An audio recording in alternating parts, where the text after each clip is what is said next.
안녕하세요, 고남입니다. 네.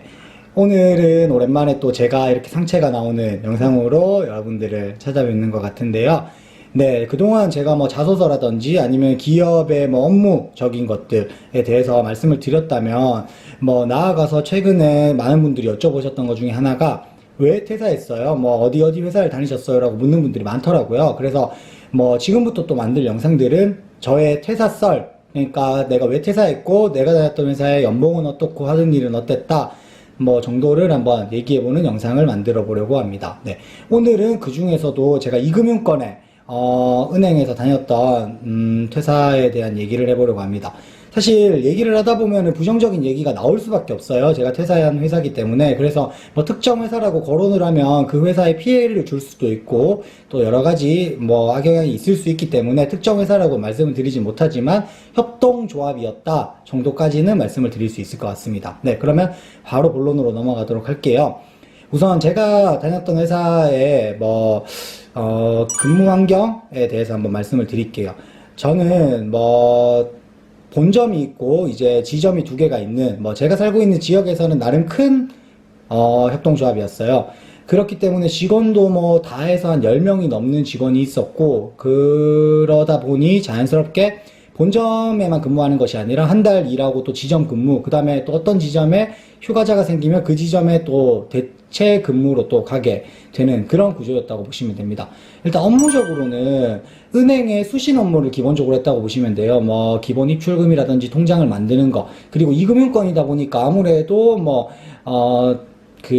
금리 우대도 있었고요. 그 다음에 또 세금적으로도 세금 우대가 있었기 때문에 많은 분들이 적금이나 예금을 하러 오시는 분들이 많았어요. 그래서 하루에 주된 업무는 통장을 새로 만들거나 아니면은 예금을 다시 재이체하거나 아니면 예금을 해지하거나 그런 업무가 주된 업무였다고 보시면 됩니다.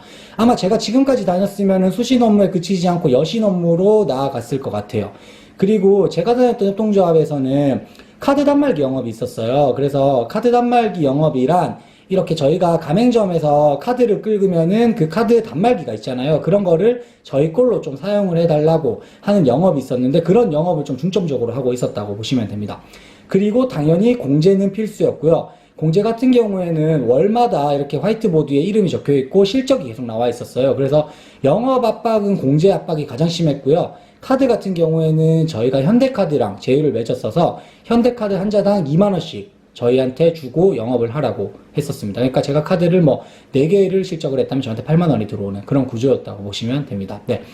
그리고 이제 연봉에 대해서 말씀을 드리면 이거는 사실 지점마다 다르고 정말 지역마다 다르고 이제 엄청난 차이가 있기 때문에 그냥 제 기준이었다고 보시면 될 것 같고요. 저는 2017년 근무했던 기준으로 세금을 제외하고 200만원 정도 매달 받았던 것 같아요. 그리고 여기에서 출장을 가게 되면 출장비를 플러스로 되고 간혹 가다가 주말 근무가 있었어요. 그럴 경우에는 거기에 따른 수당이 조금씩은 나왔던 것 같아요. 그리고 그 외에 복지나 그런 건 크게 없었고요. 그 외에 보너스 같은 것도 없었지만 제가 앞서 말씀드린 것처럼 카드를 했을 경우 카드에 따른 비용, 그 다음에 나아가서 이제 명절이나 그럴 때 상여금 명목으로 조금씩 돈이 더 나왔던 것 같아요. 네.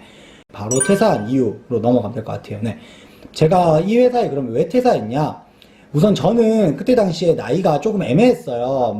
한 20대 중반에서 이제 후반으로 넘어가는 그런 나이였는데, 제가 여기를 들어간 이유는 그 전에 저도 1금융권에 지원을 했었고, 인턴에도 지원을 했었는데, 생각보다 합격이 쉽지가 않더라고요. 그리고 그때 당시에 제가 봤을 때 제 역량도 좋지 않았어요.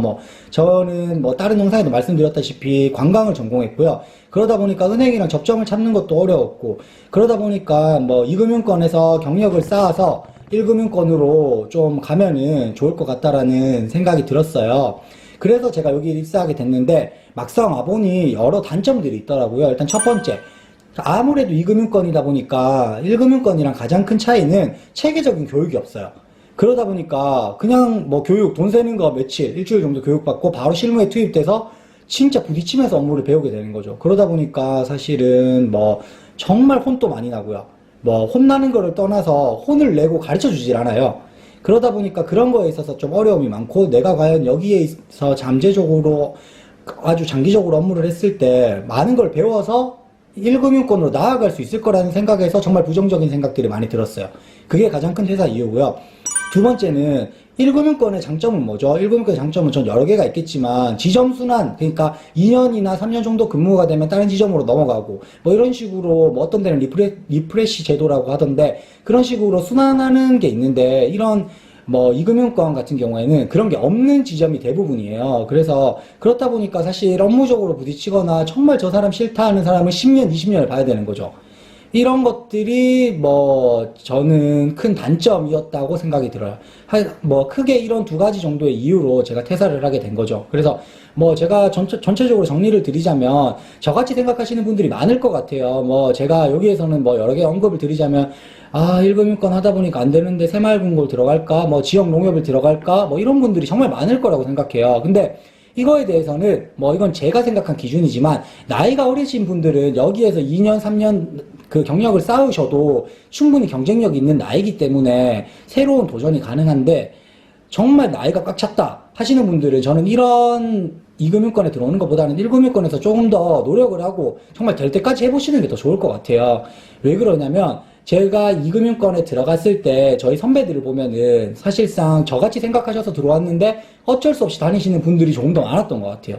그래서 뭐 여러분의 꿈이 나는 뭐 특정은행, 뭐 신한은행의 행원이다, 기업은행 행원이다 하면 그 꿈을 향해서 달려가는 데에 이 2금융권을 뭐 하나의 이제 뭐 계단이라고 보시면은 조금 더 좋을 것 같은데 그게 사실상 계단이 아니라 거기에서 멈출 수도 있다는 그런 점도 제가 느낀 점이었어요. 그래서 조금 나는 이제 은행에 지원하기 뭐 위해서는 나이가 좀 많은 것 같은데 하시는 분들한테는 뭐 그렇게 추천을 드리지는 않고요. 나는 지금 어린데 자격증도 따고 뭐 여러 개를 했는데 정확히 뭘 해야 될지 모르겠어. 자소서로 계속 떨어져. 경험이 너무 부족한 것 같아 하시는 분들한테는 기회가 있으시다면 뭐 이금융권도 도전해서 이렇게 금융적인 역량을 쌓으시는 것도 추천드리는 입장입니다. 네. 그래서 제가 이 영상을 어떻게 마무리할까 하다가 뭐 이제 저만의 평점을 한번 매겨보려고 해요. 제가 생각했을 때 이금융권 은행에 대한 평점은 저는 3점을 드릴 수 있을 것 같아요. 그 이유는 장단점으로 나눠드리면 좋을 것 같은데 장점은 아무래도 1금융권보다는 들어갈 수 있는 진입 장벽이 낮죠. 네. 그리고 두 번째는 어쨌든 금융에 대해서 배울 수 있어요. 직접 통장도 만들 수 있고 손님도 응대할 수 있고 뭐 돈 세는 것도 배울 수 있고 정말 사소한 거에 있어서 금융에 대해서 업무적으로 많이 배울 수는 있을 것 같아요. 그런 것들이 장점이 될 수는 있어요. 반면에 단점은 제가 말씀드린 것처럼 체계적인 교육이 없기 때문에 기본적인 업무를 배울 수는 있지만 디테일하게 들어가는 거에 있어서는 무리가 있어요. 그리고 아무래도 전산이 달라요. 그렇기 때문에 이금융권 같은 경우에는 조금 구전산을 쓰는 곳이 많고요. 그래서 이 전산을 숙지해서 내가 1금융권으로 간다 해도 그 새로운 전산에 다시 적응해야 돼요. 그렇기 때문에 아무래도 뭐 거기에 있어서는 조금 단점이 있을 수 있다. 영상 앞서 말씀드렸다시피 이제 한 사람이 정말 마음에 안 들 수도 있잖아요. 사실 이제 일을 하다 보면은 일 때문에 힘든 것보다 사람 때문에 힘든 게 더 많거든요. 경험적으로 봤을 때는. 근데 그런 사람과 10년, 20년을 한 지점에서 있어야 된다라는 단점들이 있어요. 그래서 제가 말씀드렸던 것처럼 뭐 본인에게 기회가 온다면 그거를 선택하는 거는 본인 몫이겠지만 굳이 나이가 많으신 분들이 아니면은 이제 정말 도피 형식으로 이금융권을 도전하는 거는 저는 좀 비추하는 입장입니다. 네. 뭐 오늘 영상은 여기까지 하고요. 제가 앞으로는 뭐 여기 회사 말고도 제가 다양한 회사들을 많이 다녔고 퇴사를 했기 때문에 거기에 따른 영상을 제작하도록 하고요. 혹여라도 제가 했던 것 중에 부족한 거나 궁금한 게 있으시면 댓글이나 메일로 문의 주시면 거기에 따라서 상세하게 답변을 드릴 수 있도록 하겠습니다. 네. 지금까지 고남이었습니다. 감사합니다.